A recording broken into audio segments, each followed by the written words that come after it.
Good morning, everyone.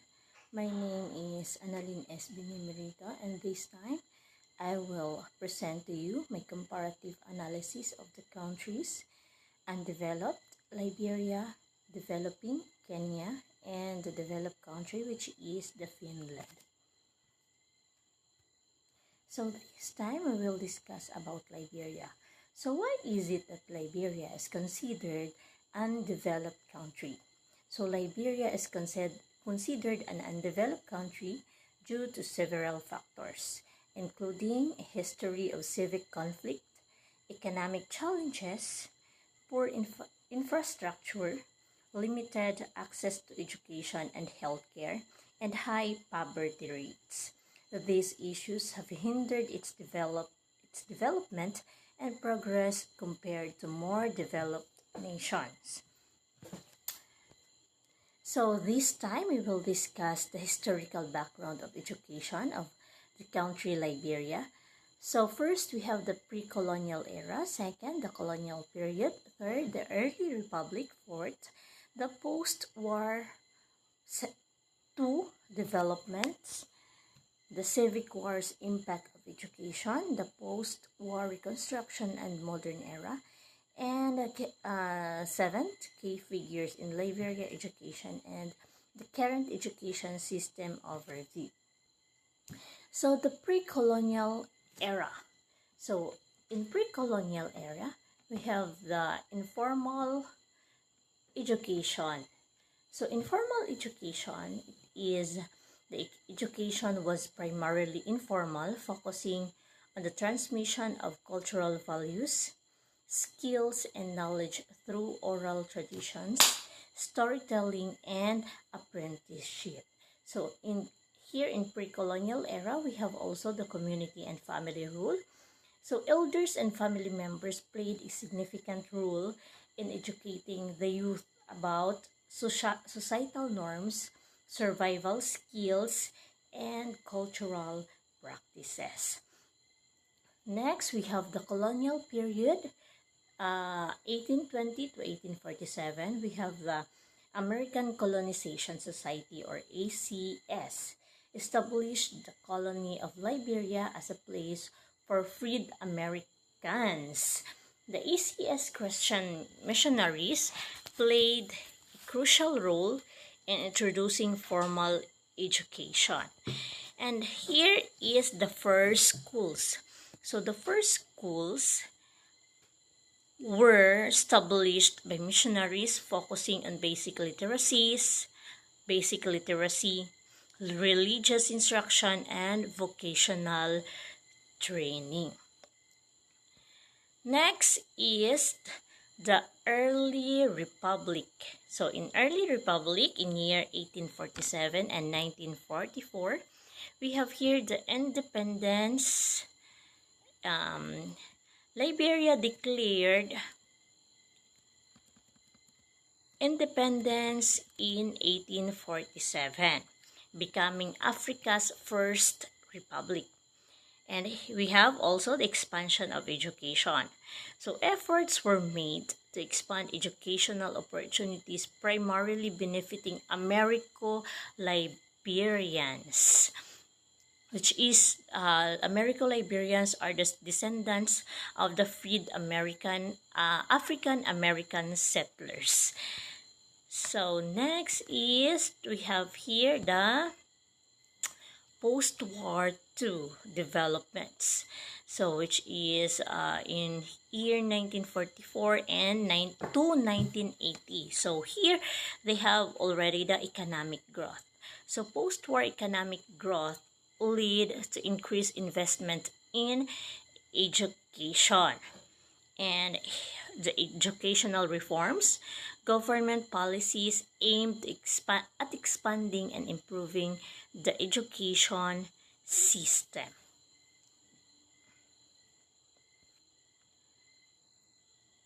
So in post-war II also, the higher education, growth in higher, they already have this growth in higher education institution, including the founding of Cuttington University in 1949. So next, we have also the literacy programs. So initiatives to improve literacy rates among the general population.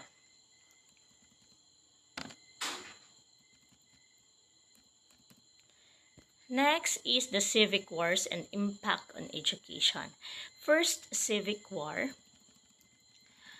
near 1989 to 1996, devastated the education system, with many schools destroyed and teachers displaced. So Second Civil War in 1999-2003 further compounded the destruction of educational infrastructure and displacement of students and educators. The impact on education during the civil wars is a significant decline in school attendance, literacy rates, and overall educational system. Efforts to provide education during the conflict were limited and sporadic. So next, we have also the post-war reconstruction and modern era, which is 2003 to present. So rebuilding efforts. So rebuilding efforts focus on reconstructing educational infrastructure, reopening schools, and rehiring teachers. Next is the international aid, support from international organizations and NGOs to rebuild the education sector, provide training, and also supply educational materials. Next is we have the educational reforms. Government policies aimed to improving access, quality, and relevance of education.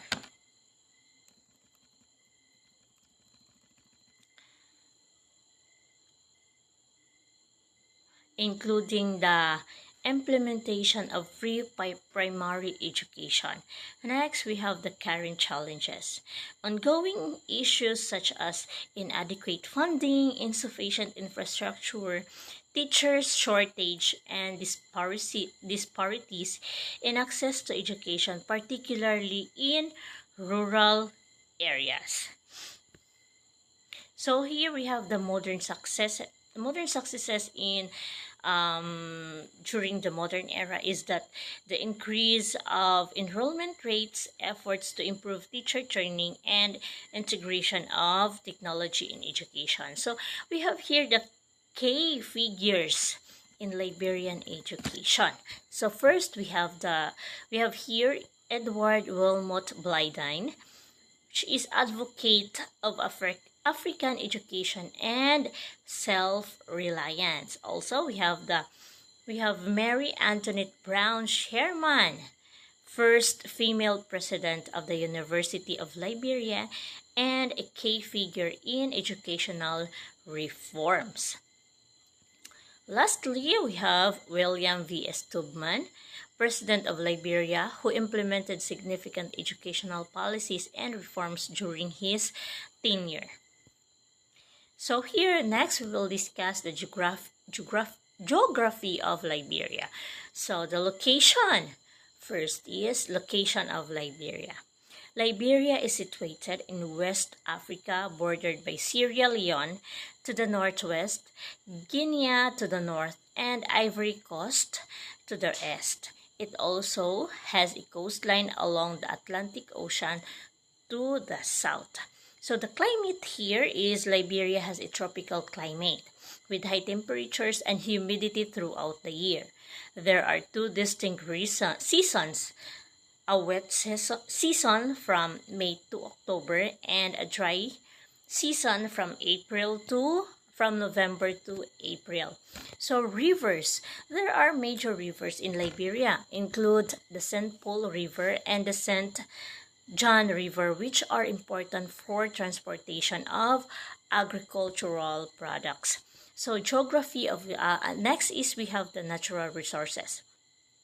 Liberia is rich in natural resources, including iron, iron ore, timber, diamonds, and gold. So the capital city of Liberia is Monrovia, which is also the largest city and main port. So next, let's discuss the aims and goals in education. First, they have the providing a positive, safe, and loving learning environment, ensuring that students obtain optical learning from qualified teachers and counselors, providing community outreach through counseling and outreach programs, developing viable business education program. And here is administration. Next, we'll discuss the administration of education. So, the key components of the administration of education in Liberia, we have the Ministry of Education, educational structure, curriculum development, teacher training and certification, school management and supervision, educational infrastructure, financial management, policy formulation and implementation, monitoring, and evaluation, partnership, and collaboration. So the present system of primary, secondary, and higher education. In primary education, we have here the primary education in Liberia typically consists of 6 years of schooling starting at age 6, just the same here in the Philippines. So the curriculum covers basic subjects such as English, mathematics, science, social studies, and physical education. So in secondary education, is divided into junior and senior schools, grade 7 to 9, and senior secondary school, grade 10 to 12. The curriculum becomes more specialized, with students taking core subjects along with electives that can include vocational training. So in higher education, Liberia has several higher education institutions, including universities, colleges, and technical vocational schools. Some of the prominent institutions are the University of Liberia, Cuttington University, and Stella Maris Polytechnic. So, higher education institutions offer a variety of programs ranging from undergraduate to postgraduate degrees in fields of like humanities, sciences, engineering, medicine, and business. So, the early years educations in Liberia, typically for children aged 3 to 5 years. It usually includes nursery, ages from 3 to 4, and kindergarten, ages 5 to 6. Focuses on basic literacy and numeracy skills, socialization, and development of motor skills. And activities are often play-based, emphasizing the holistic development of the child. So they have also the daycare centers for children from birth to 3 years old. 3 years provides a safe environment where children can develop social, emotional, and cognitive skills through guided play and interaction. So early years, we have here the key element. First is the curriculum. So the content of the curriculum is the content. The curriculum is designed to be child-centered, incorporating elements of play, music, art, and storytelling to stimulate development. So the learning areas, it includes language development, cognitive development, physical development, and socio-emotional development. So next, let's discuss the developing country, which is Kenya.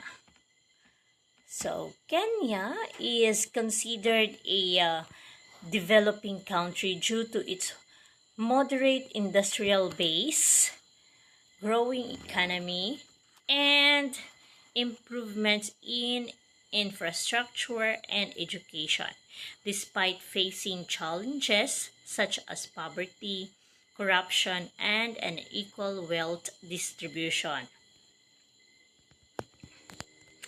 So now let's discuss the historical background of education in country Kenya.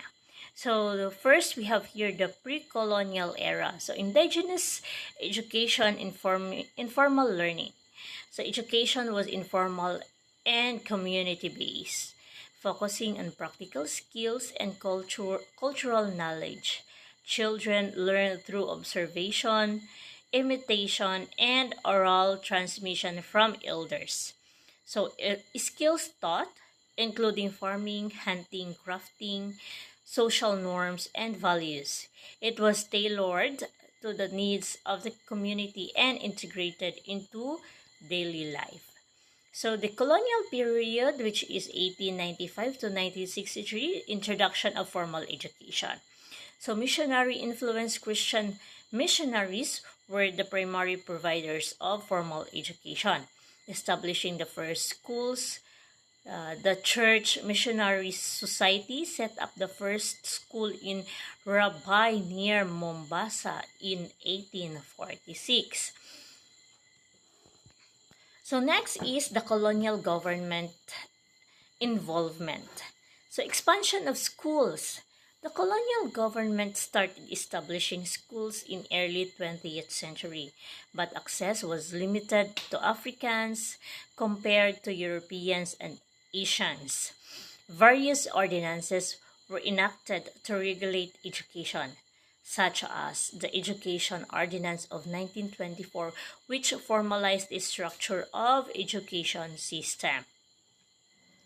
Next, we have the post-independence era, 1963 to present. So early independence, after gaining independence in 1963, the Kenya government prioritized expanding access to education. So they really invested in education during the time. So the Omende Commission in 1964 was established to reform the education system, emphasizing national unity and socio-economic development.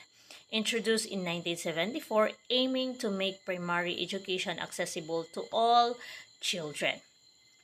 Next is 1980s to 1990s.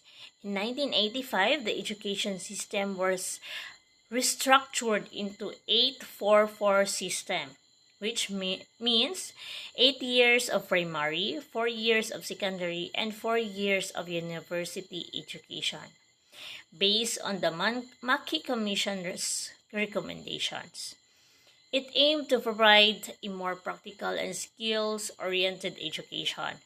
The system faced challenges such as inadequate infrastructure, teacher shortages, and high dropout rate. So, in 2000s to present, reintroduced in 2003, leading a significant increase in enrollment rate. However, quality issues and overcrowded classroom became new challenges. Launched in 2008 to improve access to secondary education. In 2017, the government began implementing the CBC to replace the 844 system. The CBC focuses on equipping learners with competencies and skills relevant in 21st century. So next, let's discuss the geography of Kenya. So location and borders. So Kenya is situated between approximately 50 degrees north and 5 degrees north and 5 degrees south latitude and 34 degrees east and 42 degrees east longitude. It shares borders with Ethiopia to the north, Somalia to the east, Tanzania to the south, Uganda to the west, and South Sudan to the northwest. To the southeast It has a coastline along Indian Ocean. The major geographical features, we have the Great Rift Valley. So the Great Rift Valley runs through Kenya from north to south, splitting the country into two. It includes numerous lakes such as Lake Turkana, Lake Nakuru, and Lake Naivasha. The valley is also characterized by volcanic mountains and fertile islands. So next we have the Mount Kenya. So Mount Kenya is the highest mountain in Kenya and the second highest in Africa, after Kilimanjaro, standing in 5,199 meters above sea level. It is a stratovolcano with several peaks, the highest being Batian and Nelion. The mountain is a UNESCO World Heritage Site and a significant source of water for the region. The coastal region. Kenya coastline stretches about 536 kilometers or 333 miles along the Indian Ocean. The coastal region is characterized by sandy beaches, coral reefs, and mangrove swamps. Major coastal cities include Mombasa, Malindi, and Lamu.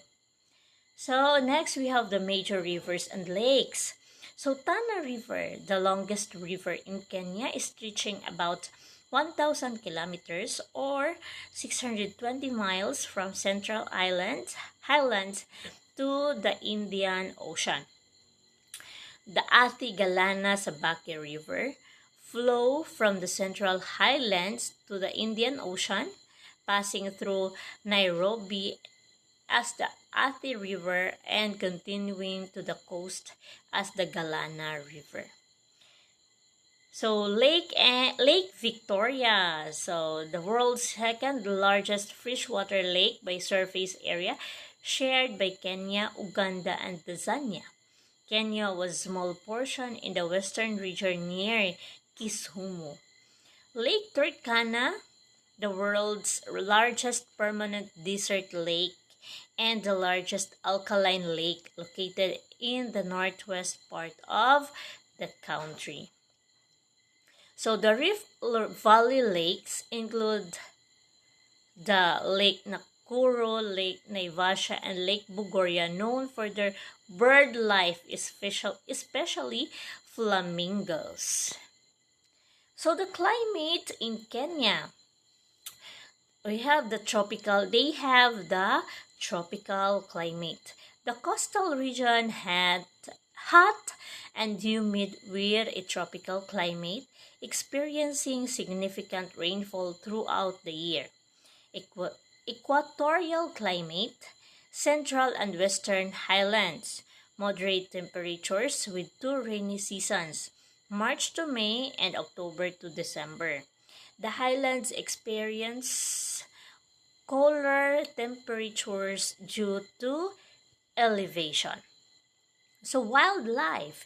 Kenya is famous for its biodiversity and wildlife, including the Big Five: the lion, elephant, buffalo, leopard, and rhinoceros. Major national parks and reserves include Maasai Mara, Amboseli, Tsavo, and Samburu.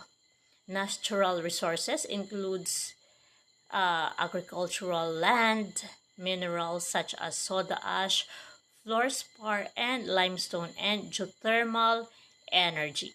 The deforestation due to logging, agriculture, and settlement. Water scarcity, particularly in arid and semi-arid regions. So wildlife conservation, challenges due to poaching and habitat loss. So the aims and objectives in education in Kenya. First, they have the promote national unity, foster a sense of national identity and patriotism among learners, encourage respect for Kenya's cultural diversity and heritage. So next is achieved quality education for all. Ensure inclusive and equitable access to quality education and at all levels. Reduce disparities and education access among different regions and socio-economic groups. Developed skill. The third aims and objectives is developed skill human resources. So equip learners with relevant knowledge, skills, and competencies required in modern labor market. Promote technical and vocational education and training or TVET to meet industry needs. Fourth is to promote lifelong learning. Ensure inclusive and equitable access to quality education at all levels.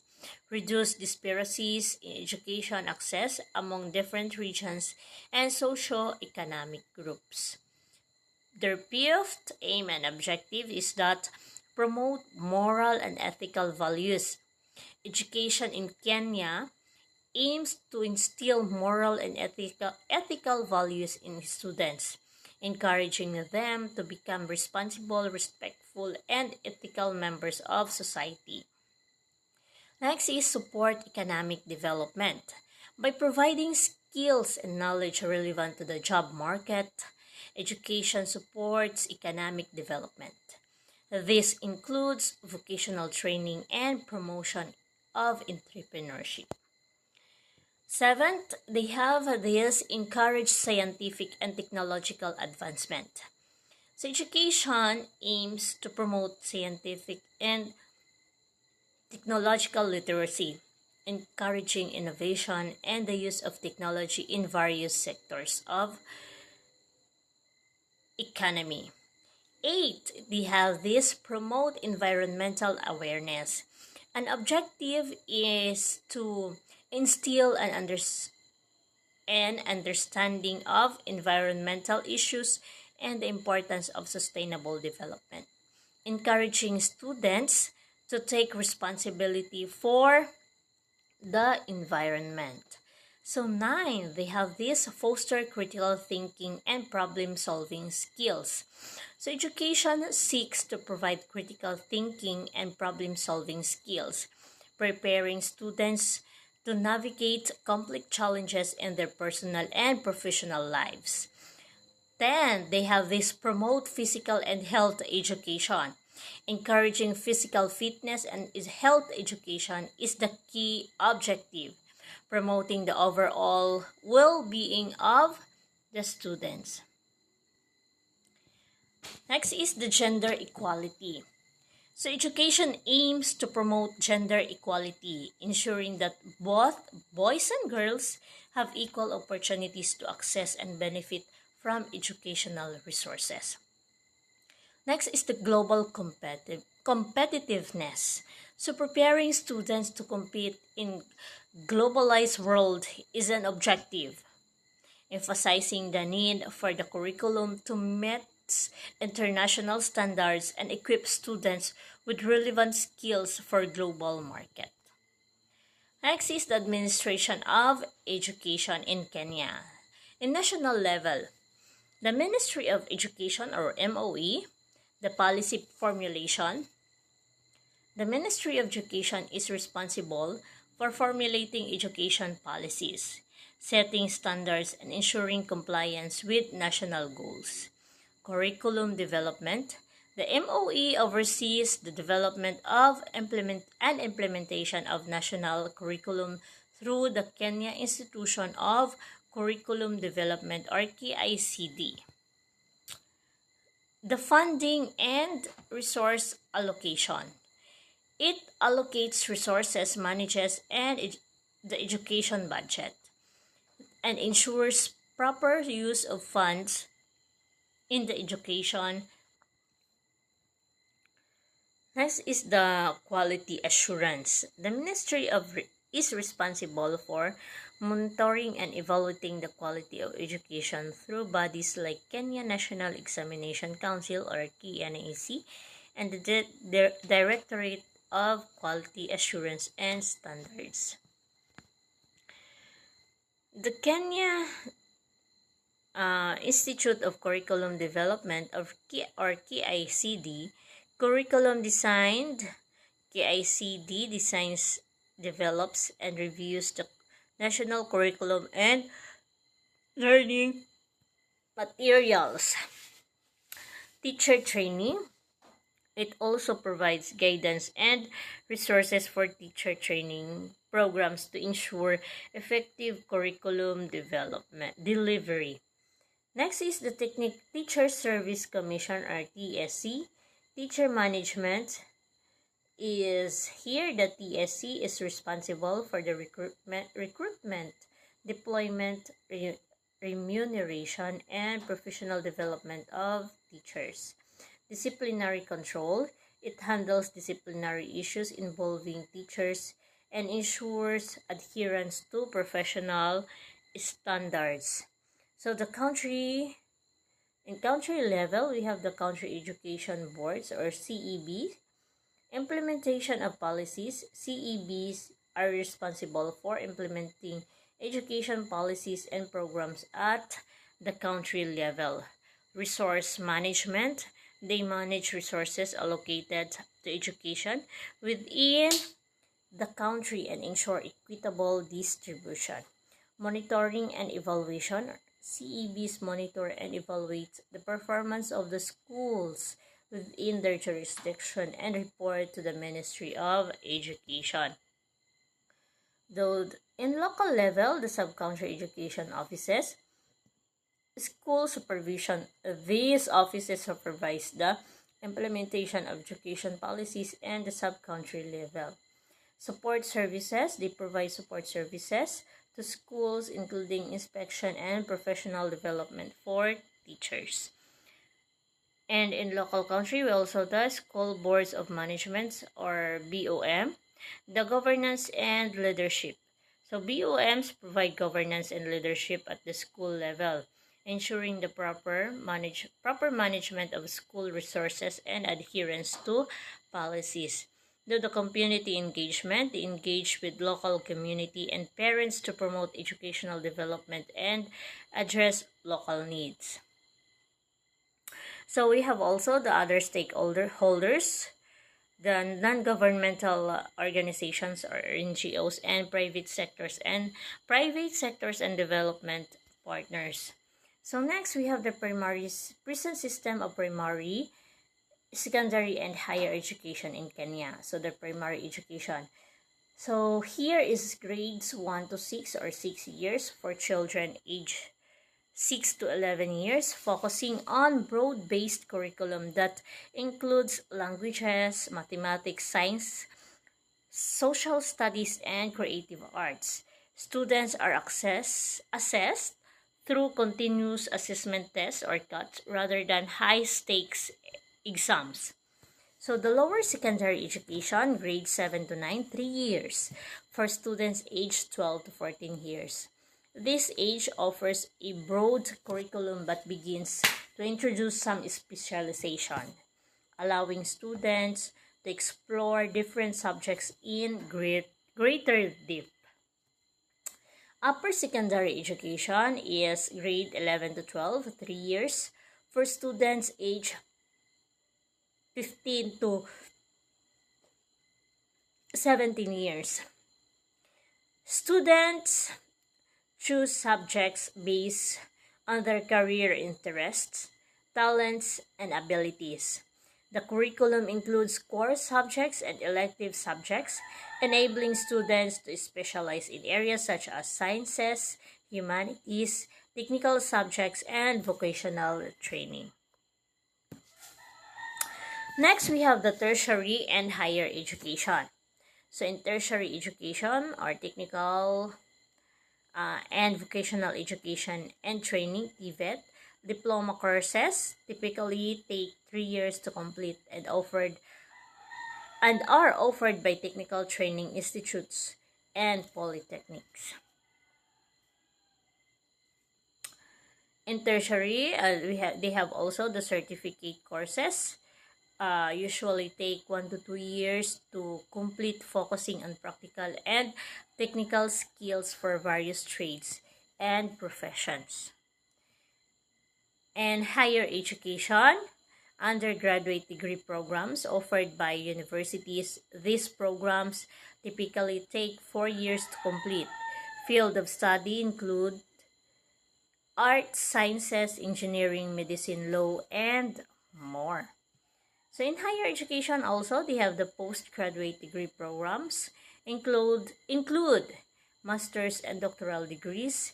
A master's degree usually takes 2 years, while the doctoral degree can take 3 to 5 years or more. So the early years education in Kenya is, or the Early Childhood Development Education, or ECDE, Primary 1 and Pre-Primary 2. Age group 4 to 5 years, duration 2 years. Curriculum focus on literacy and numeracy. Basic skills in reading, writing, and arithmetic. Curriculum focus also in life skills, basic social and emotional skills to help children interact positively with others. The creative activities there are art, music, and play activities to stimulate creativity and physical development of the children. Next is the curriculum focus also on physical development, which is the activities that promote motor skills and physical health. The environmental studies, simple concept about the environment and the child's immediate surroundings. So we have here the primary education, grades 1 to 3. Age group 6 to 8 years, duration 3 years, and the curriculum focus in literacy and numeracy, building on foundational skills in reading, writing, and arithmetic. So the languages, the instructions in English, Kiswahili, and where applicable, mother tongue languages. Science and technology, basic scientific concepts of introduction to technology. Social studies, basic understanding of community, country, and the world. So social studies, basic understanding of the community, country, and the world. So creative arts, continued emphasis on art, music, and drama to foster creativity of the children, of the learners. Physical education, regular physical activities to promote health and well-being. Moral and life skills education, teaching values, ethics, and life skills to help children develop a sense of responsibility and community. Oh, next, we have here the Finland. So Finland is considered a developed country due to its high standard of living, advanced infrastructure, strong economy, excellent education and healthcare system, and high levels of innovation and technological development. So now let's discuss about Finland. So the historical background of education. The pre-19th century, the medieval period. Education in Finland during the medieval period is primarily conducted by the church, with cathedral schools established in cities like Turku. So, in 17th and 18th century, the Swedish rule saw the establishment of more structured educational systems, including the founding of the Royal Academy of Turku in 1640, which later became the University of Helsinki.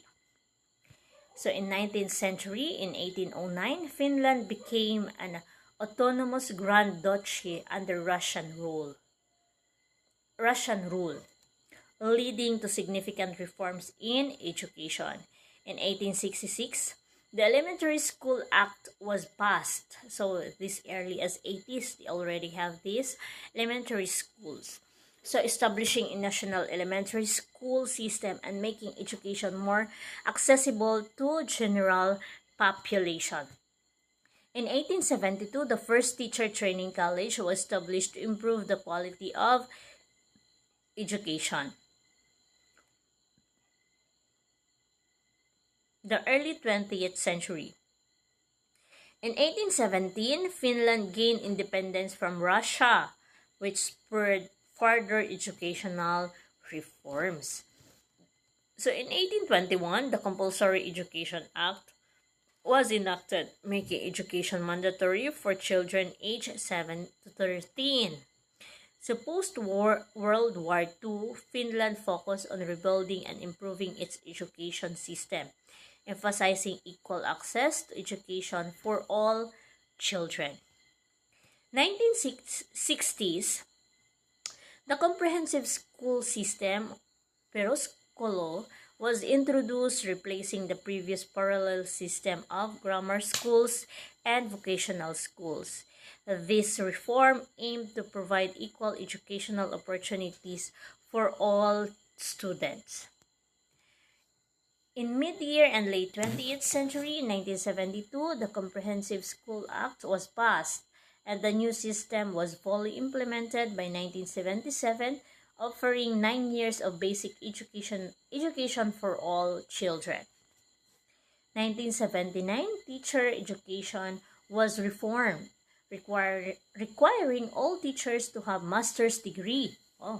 This significantly improved the quality of education. So, as early as 1979, in Finland, they already required that teachers have their master's degree. So, in 21st century, Finland's education system gained international recognition for its high performance in the Program for International Student Assessment, or PISA, test conducted by OECD. In 2010, the Basic Education Act was updated to further enhance equality and quality in education, emphasizing inclusive education and student well-being.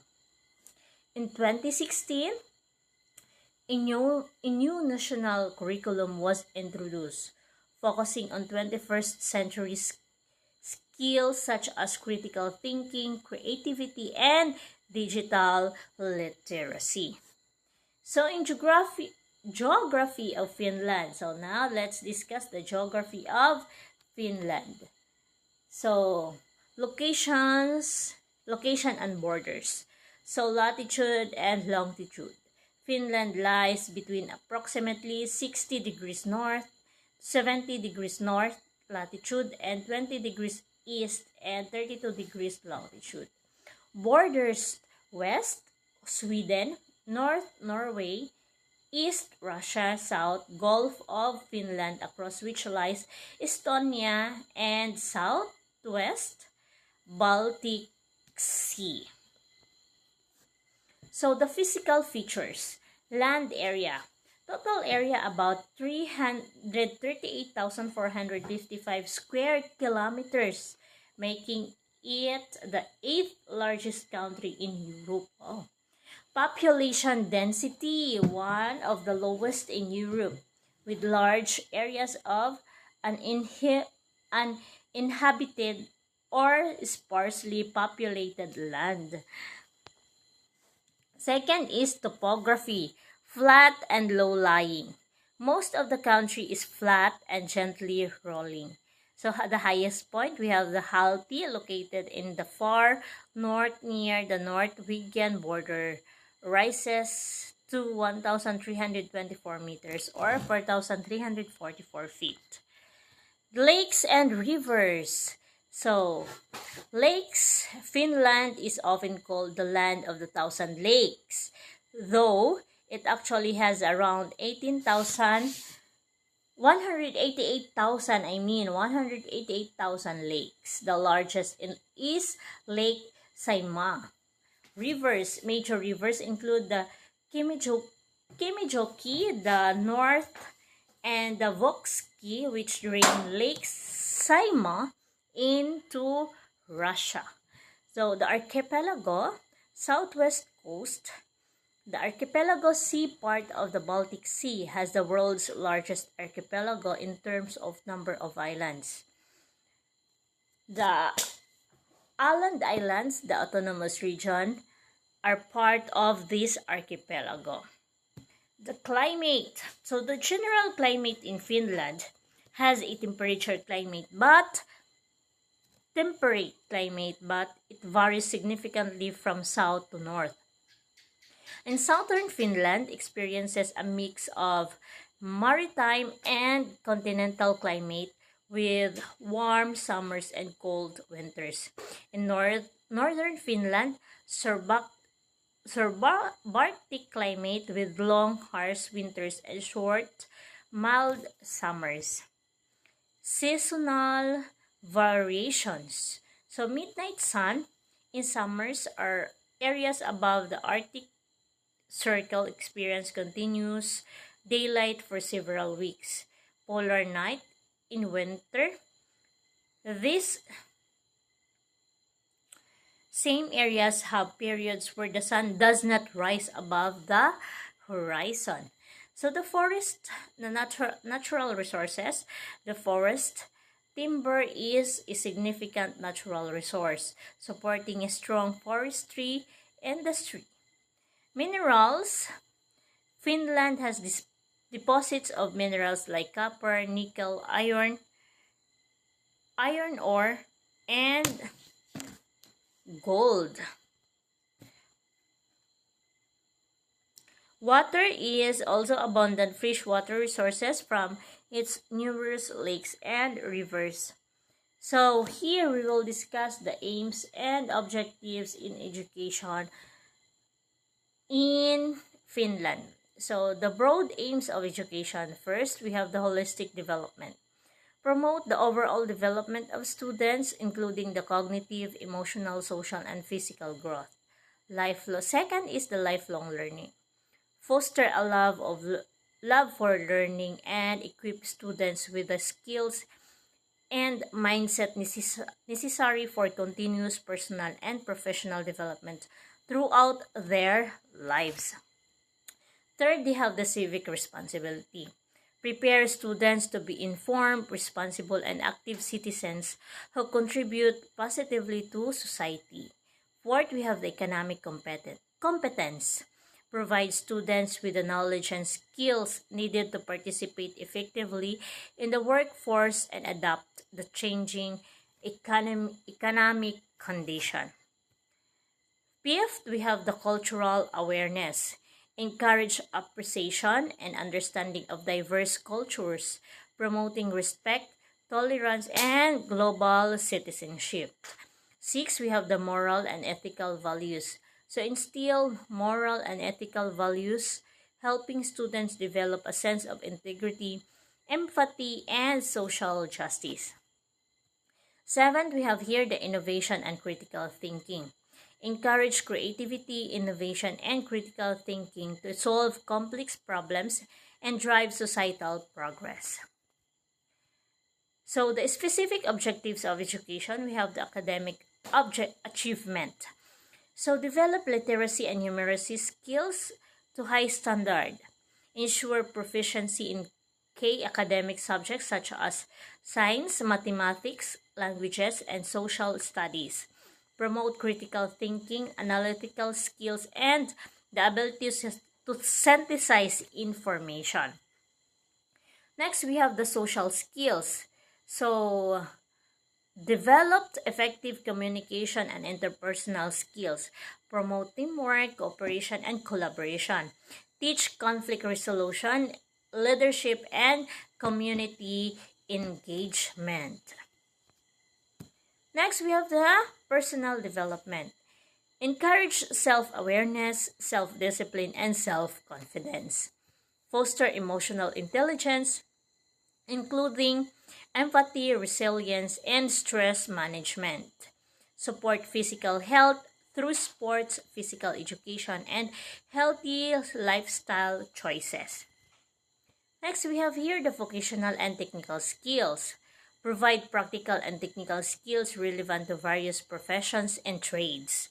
Offer career guidance and preparation for the labor market. Encourage entrepreneurship and innovation. Fifth, we have here the civic and ethical education. Educate students about their rights and responsibilities as citizens. Promote understanding of democratic processes and institutions. Instill values of fairness, justice, and respect for the rule of law.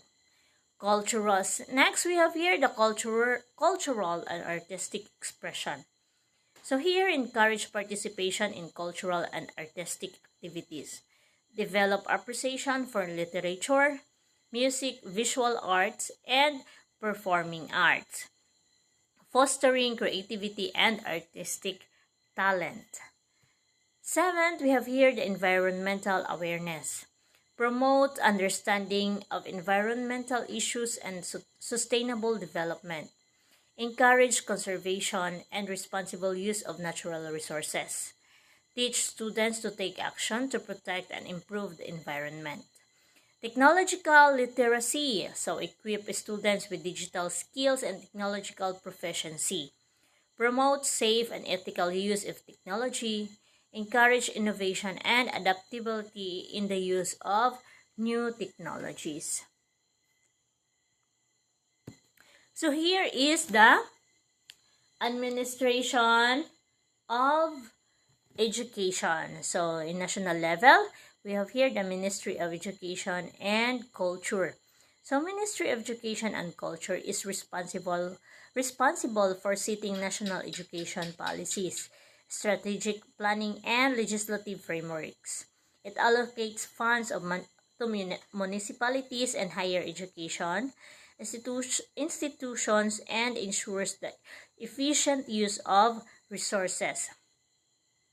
Develops the national core curriculum, which sets broad guidelines and goals for education at different levels. So the Finnish National Agency for Education, or EDUFI, translates the national core curriculum into more detailed guidelines for schools and teachers. Provides support and resources for educational institutions, including teacher training, educational materials, and research. Monitors and evaluates the quality of education and promotes continuous improvement through various initiatives. So here we have the present system for primary, secondary, and higher education. So in pre-primary education, age group is 6 years old. Duration 1 year. To prepare children for primary education by developing social, emotional, cognitive, and physical skills. Features compulsory for all children. Focus on play-based learning and development.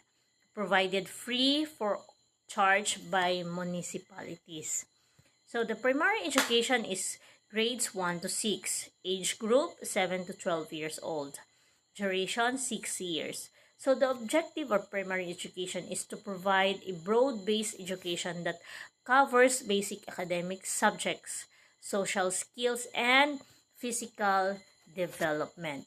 So the curriculum includes the Finnish or Swedish official languages, mathematics, environmental studies, religion or ethics, music, art, physical education, and crafts. Next is the lower secondary education. So grades 7 to 9, 13 to 15 years old, 3 years. So to deepen, here is the objective is to deepen students' knowledge in core subjects and introduce them to more specialized topics.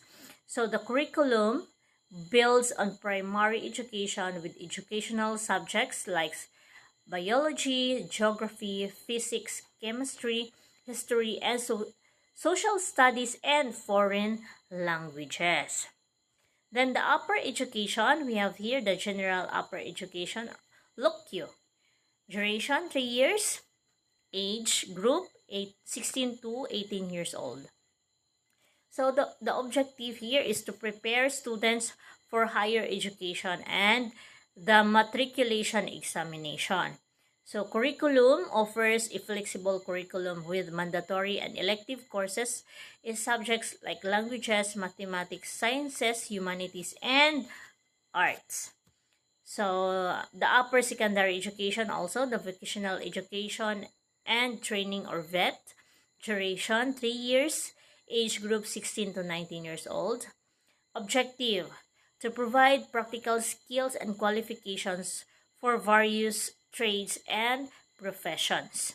Curriculum combines general education subjects with vocational training and on-the-job learning.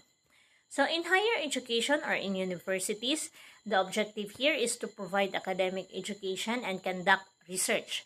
Degrees, we have the bachelor's degree, typically takes 3 years. The master's degree takes an additional 2 years after the bachelor's degree, and the doctoral degree takes 4 years post-master's degree. The objective is to provide practical-oriented, and here is the Universities of Applied Sciences or UAS. The objective here is to provide practical-oriented education and training for professional expertise. We have here the degrees, typically takes 3.5 to 4.5 years. Master's degree takes 1 to 1.5 years and usually requires work experience in the field. So next, we'll discuss the early years education. So the early childhood education and care or ECEC, age group from birth to 6 years old. The curriculum and pedagogy here is the National Core Curriculum for ECE, provides a framework emphasizing the child's individuality, well-being, and participation. It focuses on play, exploration, and interaction as central elements of learning. Next is the holistic development. The curriculum covers emotional, social, physical, and cognitive development, ensuring the well-rounded approach. It also has this play-based learning, recognized as the most important method for young children's learning. Activities are designed to stimulate creativity, curiosity, and social skills. So that's the end of my presentation, and I would say thank you so much for listening.